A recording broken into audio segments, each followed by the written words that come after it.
नमस्कार शेतकरी बांधवांनो, तुमचं आपल्या टेक टिप कॉर्नर या YouTube चॅनलवरती सहर्ष स्वागत आहे. आपल्या चॅनलवरती नवीन असाल तर सबस्क्राईब आणि लाईक करायला विसरू नका. आजचा व्हिडिओ खूप महत्त्वाचा आहे. जर तुमच्याकडे किसान क्रेडिट कार्ड KCC असेल किंवा तुम्ही KCC काढण्याचा विचार करत असाल तर हा व्हिडिओ शेवटपर्यंत नक्की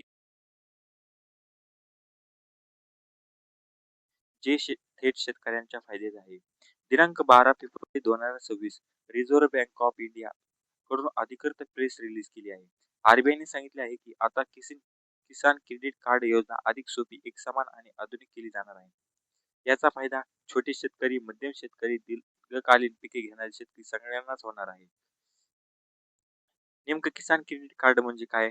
किसान कार्ड म्हणजे शेतकऱ्यांना शेतीसाठी लागणारा खर्च, बियाणे, खत, कीटकनाशक, मंजुरी, सिंचन, शेती देखभाल यासाठी कर्ज उपलब्ध करून देणे. यासाठी याला केसीसी असे म्हणतात. यासाठी यासाठी कमी व्याजदरात कर्ज देणारी योजना आहे. आतापर्यंत केसीसी मध्ये अनेक अडचणी होत्या. वेगवेगळ्या बँकांचे वेगवेगळे नियम, कर्ज मर्यादा कमी, दीर्घकालीन पिकासाठी अडचणी, हे सगळे प्रश्न आता आरबीआयने सोडवले आहेत. मुख्य बदल: पीक कालावधी व कर्ज नियम. पीक कालावधी एक समान आता आरबीआयने स्पष्ट केले आहे. अल्पकालीन पीक कालावधी 12 महिने. अल्पकालीन पिकासाठी म्हणजेच ऊस, फळबाग, द्राक्ष, संत्रा, आंबा यासाठी कर्ज नियोजन सोपे होणार आहे. केसीसी कालावधी 6 वर्ष आता पर्यंत दीर्घकालीन पिकासाठी कमी पडत होती. आता केसीसी कर्जाची मुदत थेट 6 वर्षे. याचा अर्थ वारंवार कर्ज करण्याचा त्रास नाही.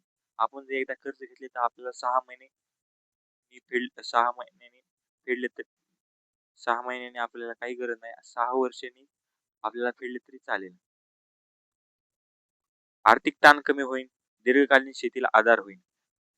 प्रत्यक्ष खर्चावर आधारित कर्ज. आता बँक तुमच्या खऱ्या शेती खर्चावर शासनाच्या स्केलनुसार व फायनान्सनुसार कर्ज मर्यादा ठरवणार आहे.